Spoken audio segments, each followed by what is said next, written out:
चला नमस्कार विद्यार्थी मित्रांनो, मी संचालक डायरेक्शन करिअर अकॅडमी कारंजा घाडगे तुमच्यासाठी आज अत्यंत महत्त्वाचा टॉपिक घेऊन आलेलो आहे। जो एमपीएससी असो, पीएसआय असो, सरळ सेवा असो किंवा पोलीस भरती असो, प्रत्येक परीक्षेला या टॉपिकवर प्रश्न विचारला जातो।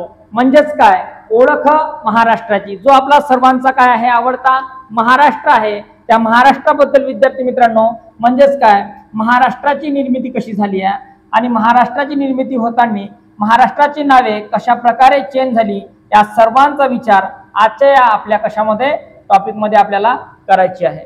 तर बघा विद्यार्थी मित्रांनो, हाच आपला लाडका काय आहे महाराष्ट्र, ज्या महाराष्ट्राला संताची भूमी असे नाव दिले आहे, ज्या महाराष्ट्राला भारताच्या राज्यामध्ये सर्वात उच्च स्थान आहे, म्हणजे ते म्हणजे कोणता आपला महाराष्ट्र। महाराष्ट्र निर्मितीचा इतिहास पाहताना विद्यार्थी मित्रांनो ओळख महाराष्ट्राची आपण करत आहोत। तर आपल्याला ब्रिटिश काळामध्ये थोडंफार जावं लागेल। ब्रिटिश काळामध्ये जाताना विचार येतोय, ब्रिटिश कालखंडामध्ये आपल्याला पाहावं लागणार 3 अशा प्रेसिडेन्सी होत्या, म्हणजे 3 असे प्रांत होते जे काय होते समृद्ध प्रांत होते। म्हणजे पहिला कोणता विद्यार्थी मित्रांनो, बंगाल, पहिला कोणता बंगाल, दुसरा मद्रास आणि जो तिसरा होता विद्यार्थी मित्रांनो तो म्हणजे मुंबई। जो आपला महाराष्ट्र गणला जात होता विद्यार्थी मित्रांनो तो मुंबई प्रेसिडेन्सी, म्हणजेच काय मुंबई इलाखा। तर बघा बॉम्बे प्रेसिडेन्सी म्हणजे 1618 ते 1937 हा कालखंड आहे। म्हणजे बॉम्बे प्रेसिडेन्सी म्हणजेच काय बॉम्बे इलाखा 1618 ते 1637। तर विद्यार्थी मित्रांनो आपला जो महाराष्ट्र आहे, जो महाराष्ट्र 1 मे 1960 ला काय झाला निर्माण झाला, त्याच्या अगोदर आपल्या महाराष्ट्राचे 1618 ते 1937 पर्यंत जे नाव होते ते म्हणजे काय होते बॉम्बे प्रेसिडेन्सी, म्हणजेच काय बॉम्बे इलाखा। आणि याच्यामध्ये 4 राज्य होती, ते म्हणजे पहिला बेळगाव, दुसरा पुणे, त्यानंतर तिसरा सिंध आणि चौथा होता विद्यार्थी मित्रांनो अहमदाबाद। कोणता होता अहमदाबाद। तर विद्यार्थी मित्रांनो 1937 पर्यंत हा कालखंड आपल्याला दाखवला आहे। 1937 म्हणजेच इथे 1935 चा एक कायदा देण्यात आला होता विद्यार्थी मित्रांनो, तो म्हणजेच भारताचा सुशासनाचा कायदा, म्हणजेच त्याला आपण काय म्हणतोय भारताचा सुशासनाचा कायदा, म्हणजेच काय भारत सरकारचा कायदा। आणि 1935 ला भारत शासनाचा कायदा दिल्यानंतर 11 प्रांतांच्या निवडणुका पार पडल्या विद्यार्थी मित्रांनो, आणि आपल्या महाराष्ट्राचे नाव चेंज होईल, दुसरे नाव लागले ते म्हणजेच बॉम्बे प्रांत। आणि तो कालखंड आहे विद्यार्थी मित्रांनो 1937 ते 1947। 1937 ते 1947। तर आता इथे कोणते विभाग आहे ते म्हणजे बेळगाव, त्यानंतर पुणे, त्यानंतर सिंध आणि त्यानंतर काय अहमदाबाद, इथे कोकण आणि काय अहमदाबाद। तर विद्यार्थी मित्रांनो तुम्हाला प्रश्न विचारेल की बॉम्बे प्रांताचे पहिले मुख्यमंत्री कोण, जो 1937 ते 1947 पर्यंत आहे। एमपीएससी तुम्हाला प्रश्न विचारेल पहिले मुख्यमंत्री कोण, सांगा विद्यार्थी मित्रांनो कमेंट मध्ये टाका पहिले मुख्यमंत्री कोण। तर बघा बाळासाहेब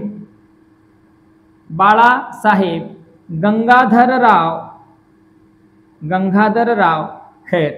बाळासाहेब गंगाधरराव खेड हे बॉम्बे प्रांताचे काय होते पहिले मुख्यमंत्री होते।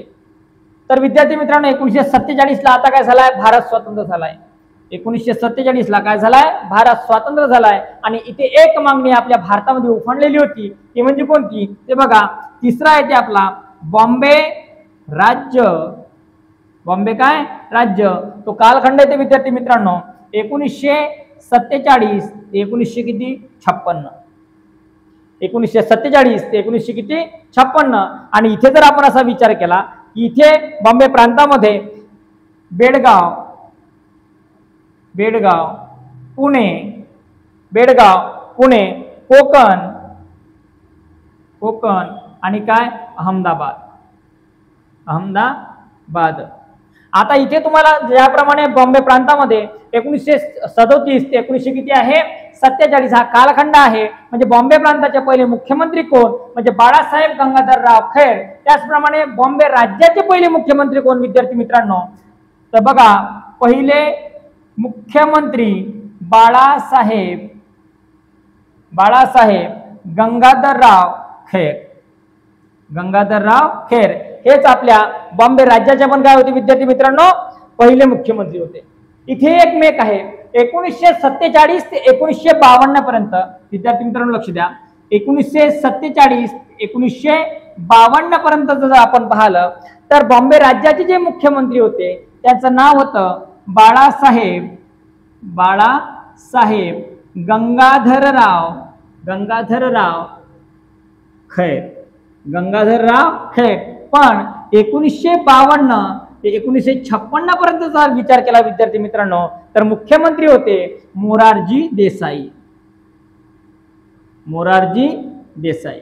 आता विद्यार्थी मित्रांनो सगळ्यात महत्त्वाची माहिती आहे इथे. आता बघा आपल्या भारतामध्ये 3 प्रांत समृद्ध प्रांत होते. त्या प्रांताचं नाव होतं बंगाल, मद्रास आणि मुंबई. आणि मुंबई हा प्रांत आपल्या महाराष्ट्रामध्ये येत होता. आणि महाराष्ट्राचं पहिलं नाव आहे बॉम्बे प्रेसिडेन्सी म्हणजेच काय बॉम्बे इलाखा. 1618 ते 1937 बेळगाव, पुणे, सिंधा आणि अहमदनगर. प्रश्न बघा तुम्हाला पोलीस भरतीला कसा विचारेल, बॉम्बे प्रेसिडेन्सी म्हणजे बॉम्बे इलाका खालीलपैकी कोणता प्रशासकीय विभाग हा बॉम्बे प्रेसिडेन्सी मध्ये नव्हता. म्हणजे या ऑप्शन पैकी तुम्हाला 3 ऑप्शन देईल आणि त्याचं एक ऑप्शन गहाड केलेलं असेल विद्यार्थी मित्रांनो ते तुम्हाला काय करायचं आहे क्लिक करायचं आहे. तर बघा त्यानंतर बॉम्बे प्रांत म्हणजे 1937 ते 1900 किती 47. इथे तुम्हाला प्रश्न विचारेल की बॉम्बे प्रांताचे पहिले मुख्यमंत्री कोण म्हणजे कोण बाळासाहेब गंगाधरराव खैर. त्यानंतर बघा चेंज होतोय बॉम्बे राज्य म्हणजे 1947 ते 1900 किती 56. इथे बघा बेळगाव आहे, पुणे आहे, कोकण आहे, अहमदाबाद आहे. इथे सौराष्ट्र विद्यार्थी मित्रांनो म्हणजे अहमदाबाद, सौराष्ट्र आणि राजपुताना हे राजस्थानला जोडले गेले होते.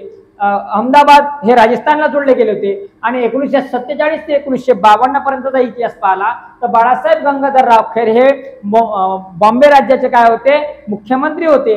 आणि 1952 1956चा विचार जर केला तर मोरारजी देसाई हे काय होते आपल्या बॉम्बे राज्याचे काय होते मुख्यमंत्री होते. पण इथे खरी मे काय विद्यार्थी मित्रांनो 1947 ला व्यवस्थित लक्ष द्या 1947 ला आपला भारत स्वतंत्र झालाय. काय झालाय भारत स्वतंत्र झालाय. आणि भारत स्वतंत्र झाल्यानंतर याच्या आधीचा जर तुम्ही इतिहास पाहिला तर जवळपास आपल्या भारतामध्ये 543 पैकी काय होती संस्थानं होती. आणि 543 प्लस संस्थाने असल्यामुळे तिथे काय झालं होतं की जसा भारत स्वतंत्र झाला 1947 ला आपल्याला काय भेटलंय स्वातंत्र्य भेटलंय. आणि जसं आपल्याला स्वातंत्र्य भेटलं विद्यार्थी मित्रांनो आपल्या भारतामध्ये म्हणजेच आपल्या या भूमीमध्ये एक असा जोर धरला म्हणजेच काय करावी ते म्हणजे बघा भाषावार प्रांतरचना करावी. भाषावार प्रांतरचना करावी. तर भाषावार प्रांतरचना करावी हा सगळ्यात मोठा आपल्या भारतामध्ये जोर धरला 1947 नंतर. तर विद्यार्थी मित्रांनो बघा 1947 ला जोर धरला का भाषावार प्रांतरचना हवी नाहीतर आम्ही कुठल्याही प्रकारचं स्वातंत्र्य मानणार नाही. आम्हाला भाषावार प्रांतरचना आपला भारत देश हा एकमेव एक संघ देश आहे. आणि त्या संघाच्या देशामध्ये वेगवेगळ्या विविध भाषा बोलल्या जातात आणि प्रत्येकाला आपल्या भाषेचं काय आहे महत्त्व आहे. म्हणून आम्हाला आमचा भाषावार प्रांतरचना करावी हा सगळ्यात मोठा प्रश्न आपल्या भारत सरकारच्या समोर येऊन पडलेला आहे विद्यार्थी मित्रांनो. मग 1947 ला हा प्रश्न पडला की आपल्याला काय करायचं आहे भाषावार प्रांतरचना करायची आहे. भाषावार प्रांतरचना करायची याच्यासाठी काहीतरी उपाययोजना काढावी लागेल. तर त्यासाठी विद्यार्थी मित्रांनो जून 1948 ला एक आयोग नेमण्यात आला विद्यार्थी मित्रांनो. त्या आयोगाचं नाव आहे तो म्हणजे न्यायमूर्तीदार आयोग. न्यायमूर्तीदार आयोग. नोट्स काढा विद्यार्थी मित्रांनो, नोट्स काढून 100% येणाऱ्या परीक्षेमध्ये तुम्हाला याचा फायदा होणार आहे. जून 1948 ला एक आयोग नेमण्यात आला. त्या आयोगाचं नाव आहे न्यायमूर्तीदार आयोग. त्यानंतर या आयोगाने डिसेंबर 1948 ला रिझल्ट दिला आणि या न्यायमूर्तीदार आयोगाने सांगितलं विद्यार्थी मित्रांनो की तुम्ही भाषावार प्रांत रचना करू शकत नाही. फक्त आणि फक्त आंध्र प्रदेशासाठी काय दाखवली आहे, अनुकूलता दाखवली आहे. ठीक आहे, तुम्ही आंध्र प्रदेश हा तेलुगू भाषक वेगळी करून मद्रास राज्यातून तेलुगू भाषक वेगळी करून तुम्ही आंध्र प्रदेश हा वेगळा राज्य तयार करू शकता, पण इतर भाषांसाठी इथे त्यांनी अनुकूलता दाखवलेली नाही आहे. ज्याप्रमाणे त्यांनी आंध्र प्रदेशासाठी अनुकूलता दाखवली तेव्हा सगळीकडे कटुता पसरली विद्यार्थी मित्रांनो आणि तिथे एक दुसरी समिती नेमण्यात आली. आता ही कंडिशन आपल्या आवाक्याबाहेर चालली आहे. तिथे दुसरी समिती एक नेमण्यात आली, ते म्हणजे होती जेव्हीपी समिती. पण या विद्यार्थी मित्रांनो या समितीचं एक विशेष आहे, या समितीला अध्यक्ष नव्हता. या समितीला अध्यक्ष नव्हता. आता जे म्हणजे कोण, पंडित जवाहरलाल नेहरू. त्यानंतर व्ही म्हणजे कोण, वल्लभभाई पटेल. त्यानंतर पी म्हणजे कोण, पट्टाभी सीतारामय्या.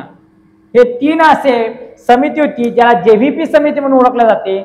आणि या समितीने रिझल्ट दिला विद्यार्थी मित्रांनो. याची जे स्थापना आहे ते डिसेंबर 1948 आणि तिने जो रिझल्ट दिला तो दिला एप्रिल 1949. एप्रिल 1949. विद्यार्थी मित्रांनो घाबरून जायची गरज नाही आहे. तुम्हाला लेक्चरच्या एंडिंगला पूर्णच्या पूर्ण सांगितलं जाईल का कशा प्रकारे काय घडलंय. जेव्हीपी समिती नेमण्यात आली न्यायमूर्तीदार आयोगानंतर. न्यायमूर्तीदार आयोगाने काय सांगितलं आहे की तुम्ही भाषावार प्रांत रचना करू शकत नाही. आलं का लक्षात, तुम्ही भाषावार प्रांत रचना करू शकत नाही. तुम्हाला आंध्र प्रदेशासाठी काय दाखवली, त्यांनी अनुकूलता दाखवली. अशा प्रकारे त्यांनी आंध्र प्रदेशसाठी अनुकूलता कशी दाखवू शकते, आमची पण भाषा तेवढीच प्रबळ आहे. कारण आपला भारत देश आपल्या भाषेसाठी आणि आपल्या धर्मासाठी कुठल्याही प्रकारचा जर बोट उचलत असेल 100% हा उभा राहतो. म्हणजेच आपला काय भारत देश. त्यानंतर त्यांना दुसरी समिती नेमावी लागली. म्हणजेच आता जर पाहिलं तर आपण शेतकऱ्यांची कर्जमाफी करायची आहे. व्यवस्थित लक्ष द्या, शेतकऱ्यांची कर्जमाफी करायची आहे. मग शेतकऱ्यांची कर्जमाफी ही समिती नेमून करेल. त्याला 1 वर्ष लागेल, 2 वर्ष लागेल, 10 वर्ष लागेल, 100 वर्ष लागेल. अशा प्रकारचा इतिहास पहिलेपासून घडत आलेला आहे. मग भाषावार प्रांत रचना करायची की नाही करायची याच्यासाठी समिती गठीत करणे गरजेचे आहे. त्यासाठी आम्ही वेळेवर निर्णय घेऊ शकत नाही. ज्याप्रमाणे आता शेतकऱ्यांचे हाल होत आहे विद्यार्थी मित्रांनो, तसेच कोणताही रिझल्ट काढायचा असला, कोणताही निर्णय घ्यायचा असला तर पहिलेपासून हा आपला सिस्टीम जो आहे तो असाच चालतोय. आम्ही समिती गठीत करू, आम्ही विचार करू, आम्ही हे करू, आम्ही ते करू, पण समोर त्या पेचामध्ये कोणाचा आघात होत आहे, कोणाचा पेच होत आहे, कोण मरत आहे, इथे कुठेही विचार केला जात नाही. तशी विद्यार्थी मित्रांनो जेव्हीपी समिती नेमली आणि जेव्हीपी समितीने सरळ सांगितलं की भाषा आपल्या भारत देशामध्ये विविध प्रकारच्या भाषा आहे आणि विविध प्रकारच्या भाषा असल्यामुळे आम्ही भाषावार प्रांत रचना करण्यासाठी मंजुरी देऊ शकत नाही. सगळ्यात मोठा प्रश्न उठलाय विद्यार्थी मित्रांनो. इथे एक अडचण झाली. अडचण कशी झाली पहा विद्यार्थी मित्रांनो. एक काँग्रेस अधिकारी होता है. कोण होता, एक काँग्रेस अधिकारी होता है. त्याचं नाव आहे पोट्टी श्रीरामपल्लू. या काँग्रेस अधिकाऱ्याने 56 दिवसाचे उपोषण केले की आम्हाला तेलुगू भाषक वेगळी करून काय करावे, आंध्र प्रदेश हा वेगळे राज्य निर्माण करून द्यावे. व पोट्टी श्रीरामपल्लू या 56 दिवसाच्या उपोषणामध्ये मरण पावलेल्या विद्यार्थी मित्रांनो सरकारवर दबाव निर्माण झाला. ज्याप्रमाणे एखादा शेतकरी हा फाशी घेतो त्यावेळेस आपलं सरकार हे उठतंय आणि निर्णय घेतो, त्याचप्रमाणे भाषावार प्रांत रचना आपल्याला करायची होती. पोट्टी श्रीरामपल्लू हा काँग्रेस अधिकाऱ्याचा 56 दिवसाच्या उपोषणामध्ये काय झाला, मृत्यू झाला आहे. त्यावेळेस आपल्या या आंध्र प्रदेशाची काय झाली आहे, निर्मिती झाली आहे. कशाची? आंध्र प्रदेशाची. आणि त्यावेळेस आंध्र प्रदेशाची निर्मिती झाली. तर विद्यार्थी मित्रांनो, एमपीएससी तुम्हाला प्रश्न विचारेल, काय विचारेल की भाषावार प्रांत रचनेनुसार पहिले जे राज्य निर्माण झाले त्याचं नाव काय? त्याचं नाव आहे विद्यार्थी मित्रांनो आंध्र प्रदेश राज्य. मग आंध्र प्रदेश राज्य हे भाषेवर आधारित निर्माण होणारे कोणते राज्य आहे? पहिले राज्य आहे. व्यवस्थित लक्षात ठेवा विद्यार्थी मित्रांनो. मग ज्याप्रमाणे जर आपल्या भारत देशामध्ये आंध्र प्रदेश हे तेलुगू भाषिक वेगळे करून जर तुम्ही वेगळे राज्य निर्माण करू शकता, मग आम्हाला का आमच्या भाषावार प्रांत रचनेनुसार वेगळे प्रांत भेटू शकत नाही, वेगळं राज्य भेटू शकत नाही? हा सगळ्यात मोठा प्रश्न आपल्या भारत देशासमोर उरतोय. आणि त्यासाठी एक तिसरी समिती गठीत केली विद्यार्थी मित्रांनो. तिचं नाव होतं फाजल अली समिती. काय होतंय बघा, इथे लिहितोय मी. तिसरी समिती गठीत केली विद्यार्थी मित्रांनो. त्या समितीचे नाव होते फाजल अली समिती. ऑक्टोबर 1953 ला ही समिती गठीत झाली विद्यार्थी मित्रांनो. तिने 1955 ला रिझल्ट दिला. आणि रिझल्ट मध्ये काय म्हणते व्यवस्थित लक्ष द्या. फाजल अली समिती, पहिली समिती कोणती? न्यायमूर्तीदार आयोग, जी जून 1948 ला गठीत करण्यात आली होती. तिने डिसेंबर 1948 ला आपला रिझल्ट दिला. भाषावार प्रांत रचना करू शकत नाही. त्यानंतर बघा जेव्हीपी समिती आपल्याला दिली आहे. जेव्हीपी म्हणजे पंडित जवाहरलाल नेहरू, वल्लभभाई पटेल, पट्टाभी सीतारामय्या हे तीन काय होते? या समितीचे सदस्य होते. या समितीने सुद्धा काय म्हटलंय की तुम्ही भाषावार प्रांत रचना करू शकत नाही. परंतु पोट्टी श्रीरामपल्लू या काँग्रेस अधिकाऱ्याचा 56 दिवसाच्या उपोषणामध्ये काय झाला आहे? मृत्यू झाला आहे. आणि आंध्र प्रदेश हे राज्य निर्माण करण्यात आले. सरकारवर दबाव निर्माण झाला. आणि ज्याप्रमाणे आपलं सरकारवर दबाव निर्माण झाला आणि आंध्र प्रदेश हे राज्य भाषेवर आधारित एक पहिले राज्य निर्माण करण्यात आले, तर आपल्या पूर्ण अख्खा भारत देशामध्ये हाकार उठला का आम्हाला सुद्धा आमच्या भाषावार प्रांत रचनेनुसार आम्हाला काय मिळावं? राज्य मिळावं. यासाठी तिसरी समिती गठीत करण्यात आली विद्यार्थी मित्रांनो. त्या समितीचे नाव आहे फाजल अली समिती. आणि फाजल अली समिती ही ऑक्टोबर 1943 ला गठीत करण्यात आली. आणि याचे जे मेंबर होते ते होते के.व्ही. पन्नीकर आणि एच.एम. कुंजरू. हे दोन इथे तीन मेंबर होते. एक फाजल अली हे मुख्य होते, त्यानंतर पन्नीकर आणि कुंजरू याचे मेंबर होते विद्यार्थी मित्रांनो. आणि 1955 ला फाजल अली समितीने निर्णय दिला की आम्ही भाषावार प्रांत रचनेसाठी मंजुरी देतोय, परंतु एक भाषा एक राज्य नाही. सगळ्यात मोठा प्रश्न उठलाय. बघा काय म्हणते फाजल अली, काय म्हणते? तुम्ही भाषावार प्रांत रचना करू शकता, तुम्ही भाषावार प्रांत रचना करू शकता, परंतु एक भाषा एक राज्य नाही. अशा प्रकारे विद्यार्थी मित्रांनो फाजल अली समिती यांचा निर्णय सर्व आपल्या भारतीयांना पडतोय. आणि तिथेच आपल्या महाराष्ट्राच्या निर्मितीमध्ये आपला चौथा घटक येतोय, तो म्हणजे द्विभाषिक मुंबई राज्य. द्विभाषिक मुंबई राज्य. बघा व्यवस्थित लक्ष द्या, लिहून घ्या विद्यार्थी मित्रांनो, स्क्रीनशॉट घेऊ शकता. चला, त्यानंतर आपल्या महाराष्ट्राला एक चौथं नाव प्राप्त झालं विद्यार्थी मित्रांनो. ते नाव आहे द्विभाषिक मुंबई राज्य. आणि त्याचा कार्यकाळ आहे विद्यार्थी मित्रांनो 1956-1960. मग तुम्हाला प्रश्न विचारेल एमपीएससी, काय विचारेल? द्विभाषिक मुंबई राज्याचे पहिले मुख्यमंत्री कोण? तर विद्यार्थी मित्रांनो यशवंतराव चव्हाण. यशवंतराव चव्हाण. द्विभाषिक मुंबई राज्याचे किती राज्य होते, किती प्रशासकीय विभाग होते?